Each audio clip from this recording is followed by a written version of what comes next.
नमस्ते सभी को। आइए आज गीता के अध्याय 4 और श्लोक 3 से शुरू करते हैं। स एवाय मया तेघ योग प्रोक्त पुरातन भक्तोसी में सखा चेती रहस्य हो तदुत्तमम्। तू मेरा भक्त और प्रिय सखा है, इसीलिए वही यह पुरातन योग आज मैंने तुझसे कहा है, क्योंकि यह बड़ा उत्तम रहस्य है। व्याख्या। भक्तोसी में सखा चेती। अर्जुन भगवान को अपना प्रिय सखा पहले से ही मानते थे। गीता पर भक्त अभी मतलब गीता पर भक्त अभी हुए हैं अर्थात अर्जुन सखा भक्त तो पुराने हैं, पर दास्य भक्त नए हैं। आदेश या उपदेश दास अथवा शिष्य को ही दिया जाता है, सखा को नहीं। अर्जुन जब भगवान के शरण हुए तभी भगवान का उपदेश आरंभ हुआ। जो बात सखा से भी नहीं कही जाती, वही बात भी शरणागत शिष्य के सामने प्रकट कर दी जाती है।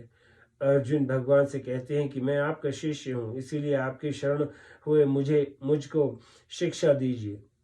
इसलिए भगवान अर्जुन के सामने अपने आप को प्रकट कर देते हैं, रहस्य खोल देते हैं। अर्जुन का भगवान के प्रति बहुत विशेष भाव था, तभी तो उन्होंने वैभव और अस्त्र शस्त्रों से सुसज्जित नारायणी सेना का त्याग करके निशस्त्र भगवान को अपने सारथी के रूप में स्वीकार किया। एव मुक्तस्तु कृष्णेन कुंती पुत्र धनंजय अयुध्यमानन संग्रामे वर्यामास केशवम। महाभारत उघौ।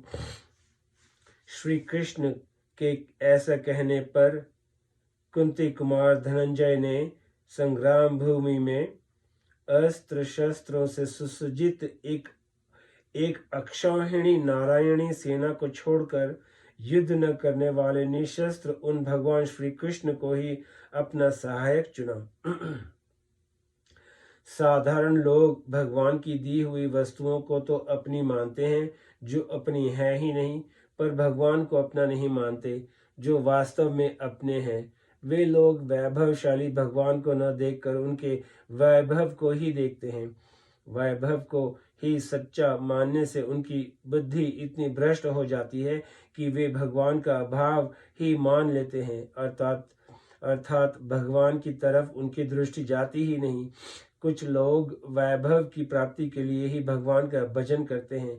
भगवान को चाहने से तो वैभव भी पीछे आ जाता है, पर वैभव को चाहने से भगवान नहीं आ सकते। वैभव तो भक्त के चरणों में लौटता है, परंतु सच्चे भक्त वैभव की प्राप्ति के लिए भगवान का भजन नहीं करते।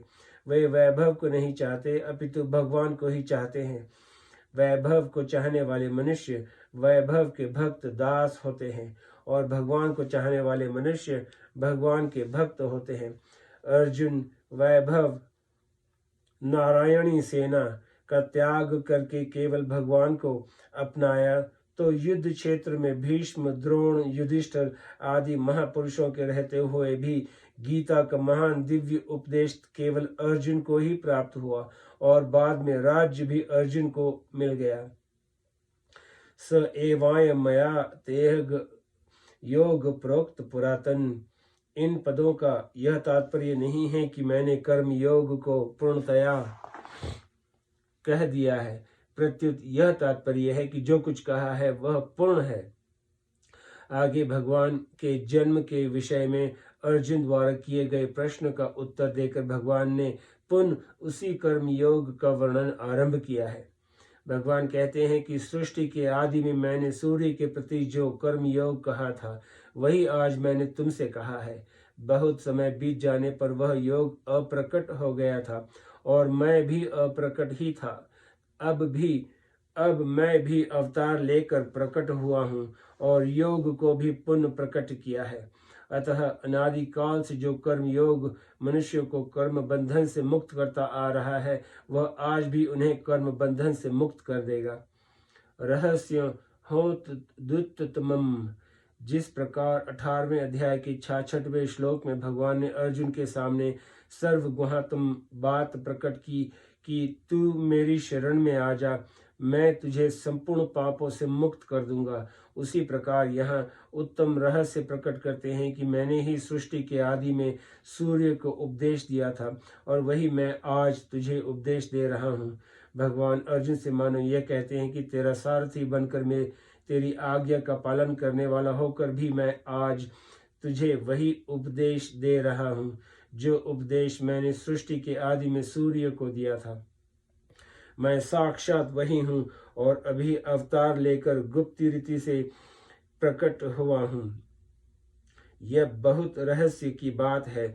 इस रहस्य को आज मैं तेरे सामने प्रकट कर रहा हूँ क्योंकि तू मेरा भक्त और मेरा प्रिय सखा है।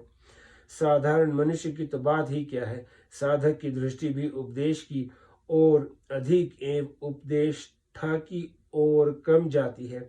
इस प्रसंग को पढ़ने सुनने पर उपदिष्ट योग पर तो दृष्टि जाती है, पर उपदेष्टा भगवान श्री कृष्ण ही आदि नारायण है, इस पर प्राय दृष्टि नहीं जाती। जो बात साधारणतः पकड़ में नहीं आती वह रहस्य की होती है।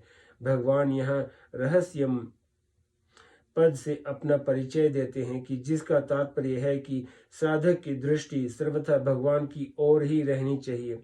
अपने आप को आदि उपदेष्टा कहकर भगवान मानो अपने आप को मानव मात्र का गुरु प्रकट करते हैं। नाटक खेलते समय मनुष्य जनता के सामने अपने असली स्वरूप को प्रकट नहीं करता, पर किसी आत्मीय जन के सामने अपने आप को प्रकट भी कर देता है। ऐसे ही मनुष्य अवतार के समय भी भगवान अर्जुन के सामने अपना ईश्वर भाव प्रकट कर देते हैं, अर्थात जो बात छिप कर रखनी चाहिए वह बात प्रकट कर देते हैं। यही उत्तम रहस्य है। आज यहाँ समाप्त करते हैं, फिर कल यहाँ से शुरू करते हैं। नमस्ते।